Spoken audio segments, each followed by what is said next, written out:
Olá pessoal, vamos para a nossa aula de física de hoje, onde nós vamos tratar sobre potência elétrica. Primeiramente, o que é potência elétrica? Essa potência elétrica, ela pode ser definida como a rapidez com que o trabalho é realizado. E ele pode ser medido, né? Então, ele vai ser medido em função do tempo. Então, nós temos ali um trabalho que é realizado em uma função de um tempo. E essa potência elétrica é quanto, né, aquele equipamento tem para consumir de energia elétrica por uma determinada unidade de tempo. Então, nós temos muito comum nas nossas casas as lâmpadas, né? As nossas lâmpadas, sejam elas incandescente, fluorescente e agora mais recentemente as de LED, por mais baixo que seja o consumo, elas vão ter algum tipo de consumo de energia elétrica. Então, elas vão ter uma potência. Quando você compra uma lâmpada, se você olhar na caixa, lá tem quantos watts de potência ela tem. Então, aquela potência ali me diz o grau de luminosidade que ela vai ter, ou seja, o trabalho que ela vai desempenhar. E quanto mais potente for a lâmpada, no caso, né, maior também vai ser o consumo de energia. Isso vale também para outros equipamentos, tá? Geladeiras, liquidificadores. Então, nós temos uma série de utensílios elétricos na nossa casa, onde está envolvido aqui essa questão da potência elétrica. E também, né, o que faz essa contagem de tudo que a gente consome de energia elétrica, geralmente são esses medidores aqui, que podem ser analógicos, desse tipo aqui, ou digitais. Eles vão contabilizar quanto de energia uma casa ela consumiu em 30 dias, em um mês. E esse consumo aí vai nos render, no caso, no final do mês, uma conta de energia a ser paga. Então a gente paga pela energia que nós utilizamos. Então, aí o valor dessa energia vai depender do valor do quilowatt. Então, o quilowatt é uma medida, né, da energia elétrica, e aí vai ter um valor. Às vezes pode ser 60 centavos, 80, R$ 1, depende muito do mês, depende muito de cada estado. Cada estado tem um valor da sua energia. E a gente vai pagar por aquilo que a gente consome de energia elétrica. Pois bem, então como eu já falei para vocês, né, os equipamentos elétricos que a gente tem em casa, eles vão indicar a potência que eles têm e aí nós vamos ter uma ideia de quanto eles vão consumir de energia por mês ou por dia. Então nós temos as lâmpadas, nós temos aí os liquidificadores, ventiladores, fornos elétricos. Então cada equipamento elétrico que você tem em casa, ele tem uma potência. Um liquidificador, por exemplo, de 800 watts de potência, isso me diz o quê? Me diz da capacidade que ele tem de triturar os alimentos. Então quanto mais potente ele for, maior vai ser o consumo dele de energia elétrica quando eu for utilizar. O mesmo vale para ventilador, o mesmo vale para aparelho de som, o mesmo vale para uma infinidade de utensílios elétricos que nós temos em casa. Apesar de que muitos deles hoje são bem modernos, né, sempre priorizando a economia, mas mesmo assim sempre tem o consumo. As geladeiras hoje são mais modernas, elas consomem bem menos energia elétrica do que consumiu os antigos modelos de geladeira.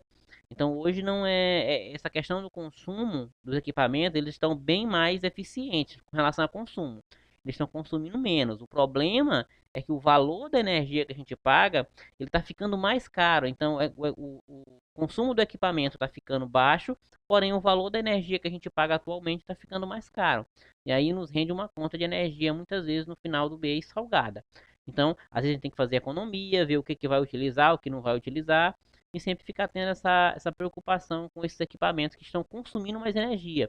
Aquela TV que ficou ligada no stand-by com a luzinha acesa, ali ela está contabilizando energia elétrica, mesmo que seja o mínimo possível, mas ela está contabilizando e no final do mês aquilo ali vai ser adicionado ao restante da conta de energia. E para a gente calcular a energia elétrica, né, nós utilizamos essa fórmula que é bem simples, tá? Esse EL aqui, que é energia elétrica, ele vai ser igual a potência do equipamento vezes, né, o tempo que ele funcionou. Então, ΔT é variação de tempo. Quando eu faço essa multiplicação da potência que o equipamento tem vezes o tempo que ele funcionou, eu vou ter o meu consumo de energia elétrica em quilowatts-hora. Por que em quilowatts-hora? Porque é da forma que é medida nos contadores de energia, tá? Ele é medido em quilowatts-hora. Geralmente os equipamentos eles vêm em watt, tá? Ou watt, como vocês queiram chamar. Mas só para medição, né, para questão de medição, se usa o kilowatt. Então a gente de vez em quando precisa fazer essas transformações aqui, tá? Onde 1 kilowatt significa que é 1000 watts. Então, essa energia elétrica é dada em quilowatt-hora, a potência é dada em kilowatt e o tempo, lógico, que é dado em hora. Sendo que esse tempo ele pode ser pode ser adaptado de acordo com a necessidade. Eu posso usar ele em dia, por exemplo. Então, isso fica bem a critério, dependendo do cálculo que eu vou estar utilizando. Então, gente, esses medidores, né, como já falei antes, eles são responsáveis por contabilizar, né, toda a energia elétrica consumida numa residência. Então, toda a energia consumida numa casa, né, ele vai ser medido através desses medidores que nós temos na nossa casa, seja eles analógicos, né, o reloginho, ou seja eles digitais. Só lembrando que os digitais, eles não deixam passar nada. Então, até aquela TV que você fica em stand-by, né, ele conta. Já os analógicos, como são modelos mais antigos, eles acabam que perdendo um pouco dessa energia e não contabilizam tudo, mas mesmo assim eles são equipamentos muito utilizados ainda. E aí, só para relembrar, né, no nosso caso aqui no Maranhão, geralmente nós temos o que? Nós temos uma empresa que ela presta o serviço, ou seja, ela gerencia a questão da energia. E a gente paga para essa empresa. No caso aqui do Maranhão, nós temos a Equatorial, né? A Equatorial ela trabalha em vários estados, então é a empresa responsável pela cobrança da energia. Então a gente consome energia e paga para a Equatorial. No talão de luz de vocês, se vocês forem olharem, né? Lá tem a questão do consumo, que a casa de vocês consumiu durante o mês. Lá tem as taxas que o governo cobra, né? ICMS, PIS, CONFINS, né? Porque quando você paga um talão de luz, você não está pagando apenas o seu consumo de energia, você está pagando também ali muitas vezes a iluminação pública, está pagando imposto para o governo, tá? Então uma parte daquele dinheiro ali vai para o governo, uma parte vai para o governo municipal, outra parte vai para o governo estadual e uma outra parte vai para o governo federal. Então você paga imposto ali para três esferas de poder: município, estado e governo, fora o que você paga para a empresa, que é o do consumo, tá? Então, se vocês olharem o talão de energia da casa de vocês, vocês vão ver lá detalhadamente essas informações. Vocês vão ver quanto é que vocês estão pagando num quilowatt-hora.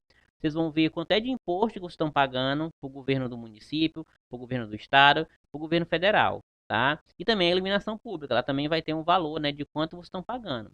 Sendo que esse dinheiro da iluminação pública, pessoal, em todas as cidades é feito dessa forma, independente da empresa. A empresa recolhe esse dinheiro da iluminação pública que você paga e transfere para a gestão do município, no caso, transfere para a prefeitura.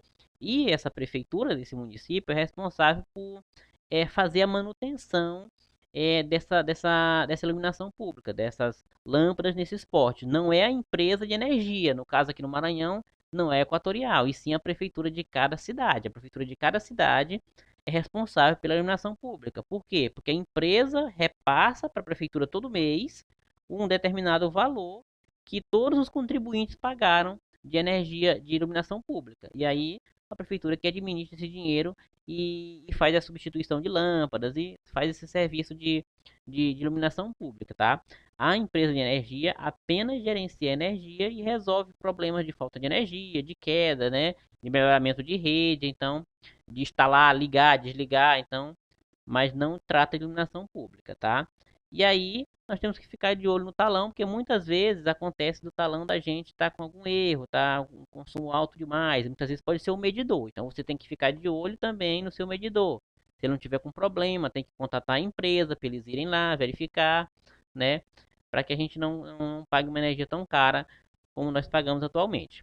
Bom, então agora vamos para um exemplo aqui, né? Então nós temos o primeiro exemplo que diz o seguinte: uma lâmpada de 100 watts ligada das 18 horas até as 22 horas durante um mês, quanto é que ela irá consumir em quilowatts hora? Então eu sei o seguinte, que eu tenho uma lâmpada que a potência dela é 100 watts e eu sei que ela vai ficar ligada das 18 horas até as 22 horas, todo dia durante um mês. Então, esse consumo aqui, esse tempo aqui, na verdade, olha só, das 18 até as 22 horas, vai me dar o quê? 4 horas. Então a lâmpada vai ficar 4 horas todo dia ligada. Das 18 às 22, vai dar 4 horas ela ligada. Então todo dia, 4 horas, tá? E aqui eu tenho a potência dessa lâmpada. Então, primeiramente, nós vamos transformar essa potência aqui, tá? Vejam, ela está em watts. E a gente aprendeu que nós utilizamos em kilowatt, porque o medidorzinho lá vai medir em kilowatt. Então é muito simples, é só você dividir por 1000, porque nós vimos que 1 kW é igual a 1000 watts. Então você vai dividir aqui esses 100 por 1000, vai dar 0,1 kW. Então já tem a potência dessa lâmpada. 100 watts, que é a mesma coisa de 0,1 kW. E agora o tempo. eu sei que ela fica ligada das 18 às 22 horas, ou seja, 4 horas por dia. Só que como eu estou querendo saber aqui o consumo mensal, né? Quanto é que ela vai consumir durante um mês, ó, consumo mensal, eu tenho que contabilizar aqui o mês. O mês para esses cálculos aqui é o mês de 30 dias, tá? 31, 28 não é utilizado. Então a gente usa o mês de 30 dias.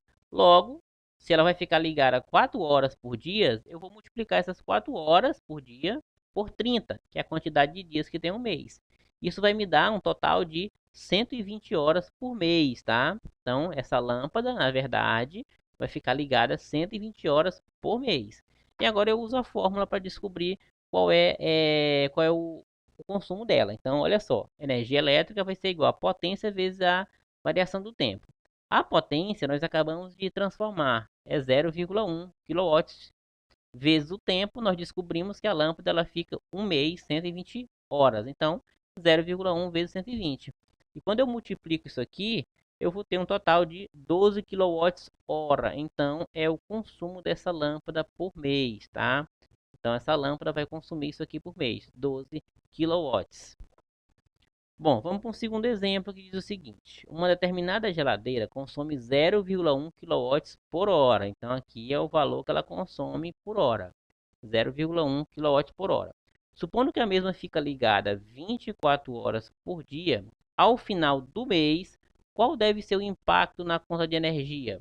Considerando que o valor do quilowatt nessa situação seja de R$ 1,30. Então, aqui é diferente. A gente quer saber, né? Quanto é que em gasto, né, em reais, vai ser o consumo dessa geladeira. Sendo que eu sei o valor do 1 kW, é 1,30. Então, o que eu preciso descobrir? Quanto é que ela consome em um mês? Eu sei que o consumo dela por hora é 0,1 kW. E ela fica ligada a 24 horas durante 30 dias. Eu nem preciso utilizar aquela fórmula lá, é só usar a lógica. Então, eu tenho que 0,1 kW por hora vezes um dia tem 24 horas, vezes um mês. Um mês tem 30 dias. Então, eu multiplico tudo isso aqui. 0,1 vezes as 24 horas do dia e vezes os 30 dias do mês. Eu vou ter um total de 72 kW. Ou seja, no final do mês, essa geladeira vai ter consumido 72 kW. E para me saber quanto esses 72 kW representam na conta de energia, é só multiplicar eles pelo valor do quilowatt que foi dado aqui. No caso, o quilowatt que foi dado aqui é um valor de R$ 1,30. Então, 72 vezes R$ 1,30 vai dar R$ 93,60. Ou seja, só a geladeira vai ter esse consumo aqui, tá? Em real, R$ 93,60. Lógico, a geladeira para esse nosso exemplo aqui, tá bom? Porque isso vai variar bastante. Então, tem geladeira que consome mais, tem geladeira que consome menos, então isso aí vai ser uma variação.